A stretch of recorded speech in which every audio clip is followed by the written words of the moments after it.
Y estamos con la ex procuradora ad hoc para el caso Odebrecht, Catherine Ampuero. Doctora Ampuero, ¿cómo está? Ante todo, muy buenas noches. Buenas noches, hermano. A ver, quería empezar con lo último que ha ocurrido con un líder político de un partido importante que estuvo disputando hasta hace muy poco la alcaldía de la Municipalidad de Lima. Podemos Perú, el señor José Luna Morales ya se encuentra en este momento en medicina legal, 34 meses de prisión preventiva.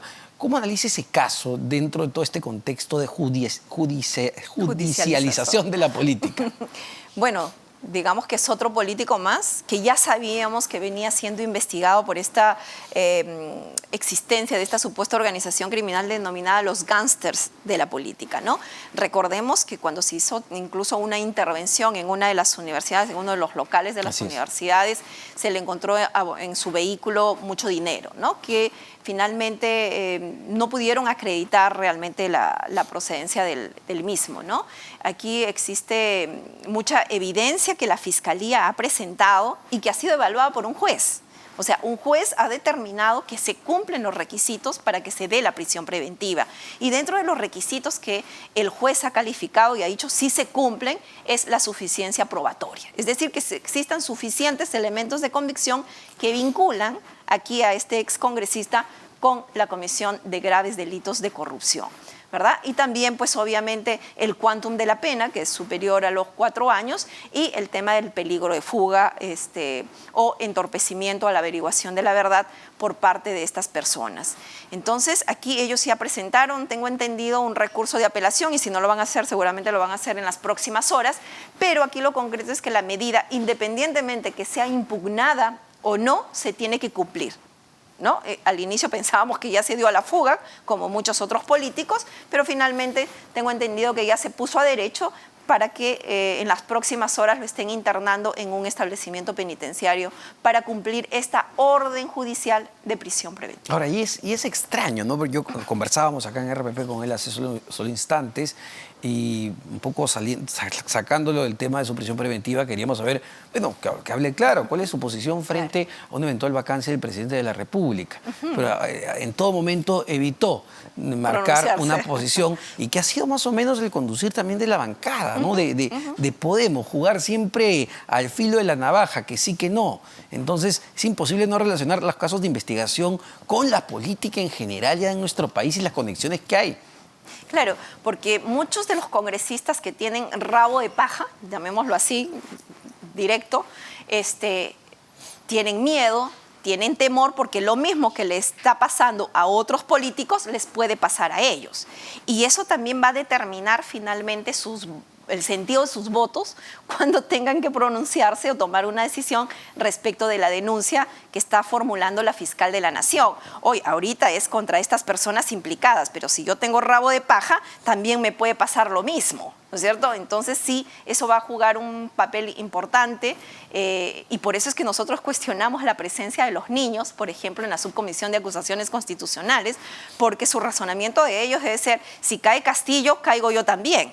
Porque todos finalmente serían parte de toda esta organización criminal que está siendo investigada por el Ministerio Público. Pero ¿cuán sólida le parece la investigación de la Fiscal de la Nación en el caso de los niños? Porque claro, a ver, dentro del debate, incluso además de los 6 mencionados por Carolyn López, se habla de 12, 16, incluso he escuchado 54, pero también creo que tenemos que tener la calma necesaria y saber diferenciar cuando estoy vendiendo mi voto para recibir un favor político, algo económico que me favorezca, y cuando pues soy un aliado político. Entonces, claro, ¿cómo se está llevando desde su punto de vista esa investigación en particular?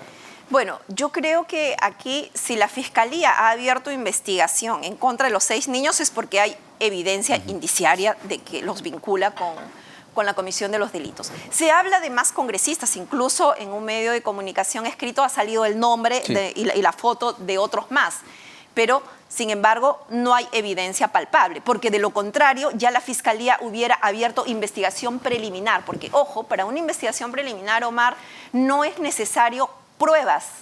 A ese nivel no necesitas pruebas, porque si no irías en una acusación directa si tienes pruebas. En una investigación preliminar bastan indicios simples lo dice la norma, indicios simples, por eso es preliminar. Hago diligencias para determinar si realmente existe evidencia que lo vincula con el delito, una evidencia más fuerte, evidentemente. Entonces aquí, si todavía no están incorporados dentro de la investigación preliminar, es porque todavía no existe indicios ni simples siquiera que los vincula. ¿No es cierto? Porque de lo contrario ya hubieran abierto una investigación preliminar, en eso hay que ser claros. Yo creo que también hay un tema dentro de algunos medios de comunicación que lo que buscan es presionar a los congresistas para el voto que van a dar el día que se va a tener que ver la denuncia constitucional de la fiscal de la Nación, ¿no? Porque de alguna manera la denuncia constitucional, vamos a hablar del fondo del asunto, las colaboraciones, pero de alguna manera marca o es una forma de ejercer presión también sobre los congresistas. Es decir, la Fiscalía les está diciendo, a ver, ya, aquí está, tomen posición. Exacto, exacto, sí, de todas maneras. Y los medios de prensa cuando sacan, miran, hay más niños, ¿no? Son 12, 18, 54, no sé, el número, y saca fotos y eso es una forma también de presionarse. Entonces, pero acá hay que ser bastante objetivos, bastante responsables también, porque, digamos, que un congresista se haya reunido con un ministro de Estado, tampoco vamos a decir que eso constituye un delito. ¿Por qué? Porque también es función de un congresista el fiscalizar y el representar. Muchas veces viene el alcalde, no sé, pues de Apurímac, por poner un nombre, ¿no? Y busca un congresista para que lo reciba un ministro de Estado. Entonces, eso es completamente válido. Ahora, si esa persona, ese congresista, condiciona su voto a puestos de trabajo, condiciona su voto para que nombren a su amiga o a su amiguita en un ministerio, entonces eso sí ya tiene indicio de la comisión de un delito. ¿Y qué ha pasado? Doctora, le pido unos instantes, tenemos que conectarnos con la plataforma de radio. Está el ex candidato a la Municipalidad de Lima, Daniel Urresti. Escuchemos. Acá, siendo usted en este momento. Bueno, ahí estaba el señor Daniel Urresti, ex candidato a la Municipalidad de Lima, que llevaba en su lista como número 2 a José Luna Morales, hoy a quien se le dictó 34 meses de prisión preventiva. Él dice que nunca lo llamaron. Eso es falso. Eso es totalmente falso y lo podemos decir con total convicción, con total seguridad. Aquí no solamente nuestra producción, Karen Rodríguez, Genial Álvaro, sino de todas las producciones y de todos los programas se le invitó en innumerables oportunidades. Como han podido escuchar, como han podido ver, no le gustan los medios de comunicación y él responsabiliza a los medios de comunicación de su derrota. Pero bueno, ya ustedes sacarán sus propias conclusiones. Nosotros estamos conversando con Catherine Ampuero, ex procuradora ad hoc para el caso Odebrecht. Y hablábamos justamente, hablábamos de la judicialización de la política, doctora Ampuero. Pero bueno, vemos ahí nuevamente este discurso que es muy parecido al del presidente de la República, ¿no? Todos me atacan, yo soy bueno, yo no hago nada. Es de la misma escuela, ¿no? Y es un pavor, un temor que tienen a los medios de comunicación porque no quieren responder preguntas.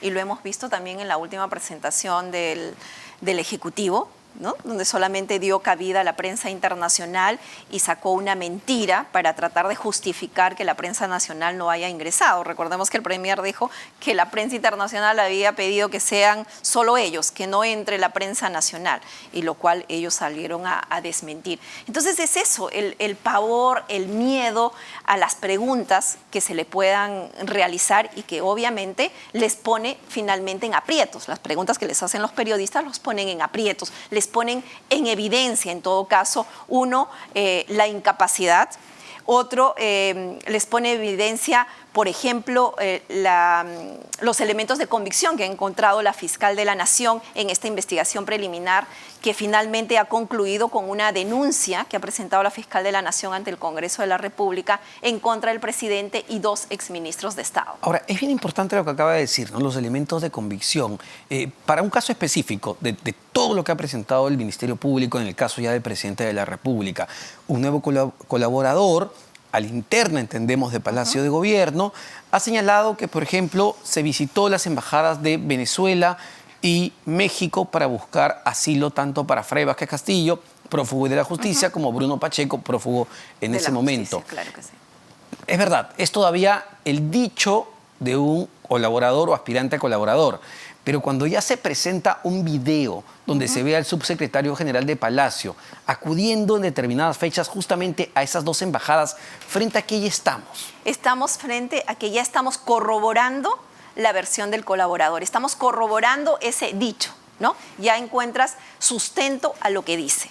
¿Ya? Entonces aquí lo que está haciendo la Fiscalía es corroborando esos dichos que van señalando los colaboradores eficaces, porque ellos dijeron pues que efectivamente ha sido Beder Camacho que concurrió a estas embajadas para tratar de tramitar un asilo político a favor de los dos prófugos de la justicia en ese momento, el sobrinísimo y el entonces Bruno Pacheco, ¿no? Y esto obviamente también se va a corroborar con la versión de Bruno Pacheco, que recordemos que ya ha salido en los medios de comunicación, que él sería el otro colaborador eficaz también. Entonces vemos que las distintas diligencias que va disponiendo el Ministerio Público finalmente van corroborando la versión de los colaboradores eficaces. Y a ver, otro tema clave que se ha presentado este fin de semana en los dominicales es un audio que, a ver, cuán importante va a ser para las investigaciones de una de las carpetas fiscales, que tiene que ver con el Ministerio de Vivienda. La conversación entre Salatiel Marrufo, ex jefe de asesores del exministro Heiner Alvarado, con Samir Villaverde, que hoy en día es colaborador eficaz, y donde justamente conversan sobre el tema de las obras y cómo estos denominados miembros del gabinete en la sombra, Alejandro Sánchez Sánchez, hoy prófugo, y Fray Vázquez, también hoy prófugo, sobrino del presidente, se peleaban o estaban en disputa por obras públicas.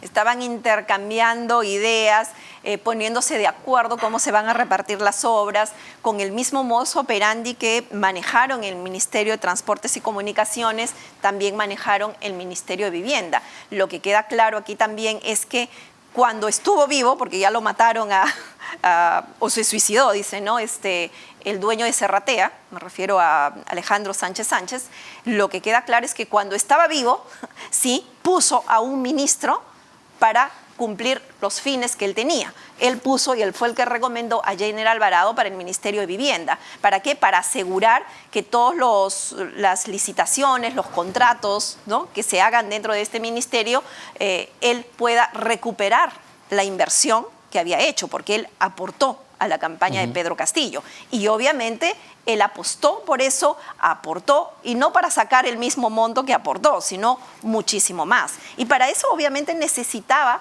colocar a un ministro que él lo pudiera manejar. Y ahí apareció pues Heiner Alvarado. Y además un audio de este calibre, doctora, entiendo que refleja que efectivamente existía una organización con los hombres más cercanos al presidente. Nuevamente, estamos hablando de el sobrino, estamos hablando del amigo donde el presidente despachaba la casa de Zarratea, y de colaboradores como Salatiel en Vivienda, Samir Villaverde que estaba en Transporte. Es decir, al menos refleja que había una organización. Sí, y ahí Salatiel, el que está presente en la conversación, luego pasa como jefe del gabinete de asesores del Ministerio de Vivienda. Entonces, tienen totalmente copado, manejado el Ministerio de Vivienda para sus intereses. Entonces, yo cuando le escucho al Premier y a los otros ministros voceros y que parecería que forman parte del staff de abogados privados del presidente de la República, decir, no hay una sola evidencia. Son dos cosas. O no han leído la denuncia de la Fiscalía, no ven las noticias, porque los medios de comunicación se han tratado de desmenuzar las evidencias que ha podido encontrar la Fiscalía, o simplemente pues se hacen de la vista gorda tratando de justificar lo injustificable, porque evidencias hay muchas, ¿no? Hay mucho material probatorio que ha podido recabar la Fiscalía en esta investigación preliminar, y con la detención preliminar que ha dispuesto el Poder Judicial contra 6 personas, que se han ejecutado 5 porque ya sabemos que el dueño de Serratea está fugado, otro más que se suma a la lista. Aquí va a haber más información, Omar, porque varios de ellos seguramente se van a acoger al proceso de colaboración eficaz, y otros que todavía no están con esta detención preliminar ya estarán pensando en también acogerse al proceso de colaboración eficaz. Solo para terminar, doctora, porque es importante. Entonces, porque todavía conversaba el viernes con el abogado del presidente, Benji Espinosa, nos decía, pero nada lleva todavía el presidente. Es decir, pese a que hay testimonios, confesiones, todavía se sostiene que nada vincula al presidente Castillo. A ver, ¿quién nombra a Bruno Pacheco? El presidente de la República. ¿Quién nombra a Heiner Alvarado? El presidente de la República. ¿Quién se reúne en la casa o quién va a despachar en la casa de Serratea? El presidente de la República.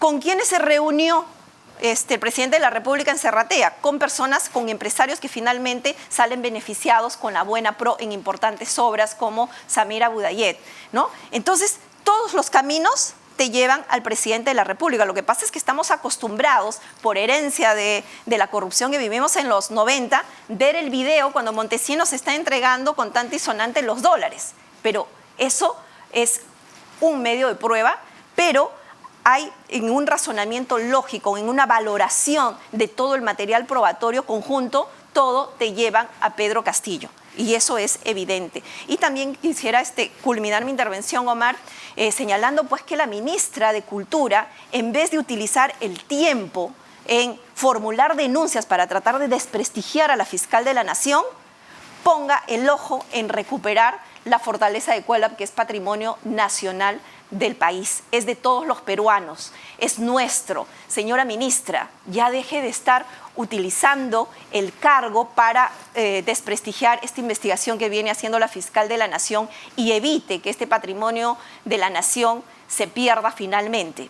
Está en un grave riesgo de un colapso total. Y aquí te hago presente de un muchísimas gracias, texto doctora. escrito por Martín Chumbe sobre Cuélap. Ahora hay una delegación importante que ha venido desde la ciudad de Chachapoyas para reclamar que salvemos Cuélap.